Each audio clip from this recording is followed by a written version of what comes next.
मित्रांनो नमस्कार. कायदेशीर माहिती देण्यात माझ्या यूट्यूब चॅनलमध्ये तुमचं स्वागत आहे. आजचा विषय स्थगिती. आता स्थगिती म्हणजे न्यायालयातील बैठक किंवा कायदेशीर प्रक्रियेचा संदर्भ असू शकतो किंवा नॉर्मल कोर्समध्ये जेव्हा आपण रेग्युलर मीटिंग असते त्या मीटिंगच्या संदर्भात असू शकतो.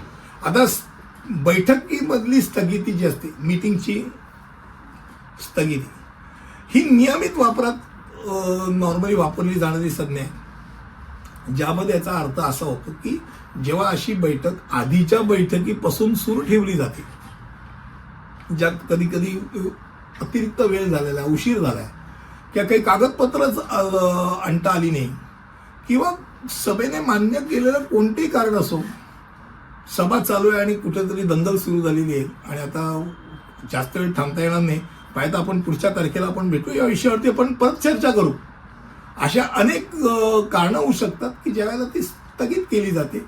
आता जेव्हा तुम्ही काहीतरी संपवता किंवा नंतरच्या वेळेकरता पुढे ढकलता तेव्हा ती स्थगिती असते आणि सुरुवातीला जी बैठक कधी कधी मैत्रीपूर्ण चालू असते, कधी कधी रागाच्या भरात आरडाओरडा सुरू होतो आणि मग अशा वेळेला स्थगितीची पण गरज लागते.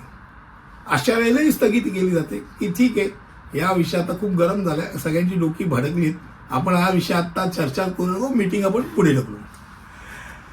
आता ही अशी स्थगित झालेली सभा पुढची तारीख नॉर्मल कोर्समध्ये त्याच मीटिंगमध्ये पण ठरली जाऊ शकते किंवा पदाधिकारी ती पुढची तारीख सगळ्या सभासदांना कळवतात आणि ही मागच्या बैठकीपासूनच पुढे ती बैठक चालू आहे अशी मानली जाते.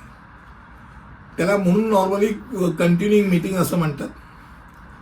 आणि महत्त्वाची गोष्ट म्हणजे स्थगित बैठक पुढील नियमित बैठकीपूर्वी, म्हणजे आता रेग्युलर मीटिंग एक आहे एप्रिलची आहे, तर मेची रेग्युलर मीटिंग व्हायच्या अगोदर ती स्थगित मीटिंग जी आहे ती कंप्लीट करायला पाहिजे, हे डोक्यात राहायला पाहिजे. आपण न्यायालयातील ज्या वेळेला आपण स्थगिती म्हणतो त्याला ॲडजर्नमेंट म्हणतो. त्या ॲडजर्नमेंट हे बऱ्याच वेळेला ॲडजर्नमेंट मागणारा वकील किंवा तिकडचा जो अशील आहे तो उभा राहून वकील जजच्या समोर उभा राहतो आणि जी त्या दिवशीची प्रक्रिया असते, त्या दिवशीचं जे कार्य करायचं असतं न्यायालयीन कार्य, ते पुढच्या तारखेला नेण्याकरता विनंती करतो. आता त्या विनंतीमध्ये ती तात्पुरती किंवा अल्पकालीन स्थगिती असते आणि ज्यामध्ये कधी कधी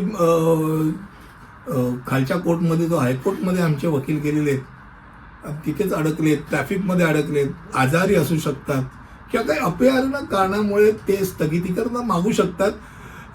वकिलाचं असतं तसंच न्यायालयामध्ये कधी कधी असं होतं की आपला पक्षकार आज उपस्थित राहू शकत नाही, कारणं कुठची असो, किंवा विटनेस राहू शकत नाही, तर एक पुढची तारीख द्या, असे विविध कारणं मांडली जाऊ शकतात. आणि त्याकरता जो निर्णय द्यायचा असतो तो न्यायाधीश नॉर्मली याच्यावरती निर्णय घेत असतो की हे स्थगित करण्यालायक आहे.